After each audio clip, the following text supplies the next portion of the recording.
കൊച്ചി കാക്കനാട് ലഹരി മരുന്നുമായി പിടിയിലായ ബ്ലോഗർ റിൻസി നടത്തിയത് ലക്ഷങ്ങളുടെ ലഹരി കച്ചവടമാണ്. സിനിമാ മേഖലയിലുള്ളവർക്കും റിൻസി ലഹരി മരുന്ന് വിതരണം ചെയ്തുവെന്നാണ് അന്വേഷണ സംഘത്തിന്റെ നിഗമനം. ലഹരി കച്ചവടത്തിന് റിൻസി നടത്തിയ വാട്സാപ്പ് സന്ദേശങ്ങളുടെ പകർപ്പ് ന്യൂസ് മലയാളത്തിന് ലഭിച്ചു. വയനാട്ടിൽ നിന്ന് പിടിയിലായ സംഘമാണ് വ്ളോഗർ റിൻസിയെക്കുറിച്ചുള്ള വിവരം പോലീസിന് കൈമാറിയത്. ലഹരി വാങ്ങാൻ പണം മുടക്കിയിരുന്നത് റിൻസിയായിരുന്നുവെന്ന് പിടിയിലായ സംഘം പോലീസിനെ അറിയിച്ചു. കച്ചവടം നടത്തി കിട്ടുന്ന പണവും ലാഭവും വാങ്ങിയിരുന്നത് റിൻസിയുടെ കൂടെ പിടിയിലായ യാസർ അറാഫത്താണ്. റിൻസിയും യാസർ അറാഫത്തും പിടിയിലായതോടെ ഞെട്ടിക്കുന്ന വിവരങ്ങൾ പോലീസിന് ലഭിച്ചു. റിൻസി ലഹരി വിൽപ്പന നടത്തിയിരുന്നത് സിനിമാ മേഖലയിലെ പ്രമുഖർക്കുൾപ്പെടെയെന്ന് പോലീസിന് കണ്ടെത്താൻ കഴിഞ്ഞിട്ടുണ്ട്. റിൻസിയുടെ മൊഴിയിൽ നിന്ന് ലഭിച്ച പേരുകൾ കേന്ദ്രീകരിച്ച് പോലീസ് അന്വേഷണം ആരംഭിച്ചു. റിൻസിയുടെ കൂട്ടാളികൾ ലഹരി വാങ്ങിക്കൊണ്ടുവന്നിരുന്നത് ബംഗളൂരുവിൽ നിന്നാണ്. ഇതിൽ ഏറിയ പങ്കും വിറ്റഴിച്ചിരുന്നതാവട്ടെ DJ പാർട്ടികളിലും.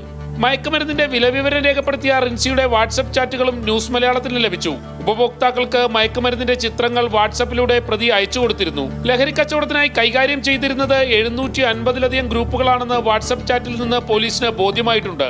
ദിവസവും ലക്ഷങ്ങളുടെ ലഹരി കച്ചവടമായിരുന്നു വ്ളോഗർ റിൻസി മുംതാസ് നടത്തിയിരുന്നത്. കാര്യമായ കച്ചവടം ലഭിക്കുന്നതിന് വേണ്ടിയാണ് ഇവർ കാക്കനാടേക്ക് താമസം മാറ്റിയതെന്നാണ് പോലീസിന്റെ കണ്ടെത്തൽ. ഷാഹിൻ ആന്റണി, ന്യൂസ് മലയാളം, കൊച്ചി.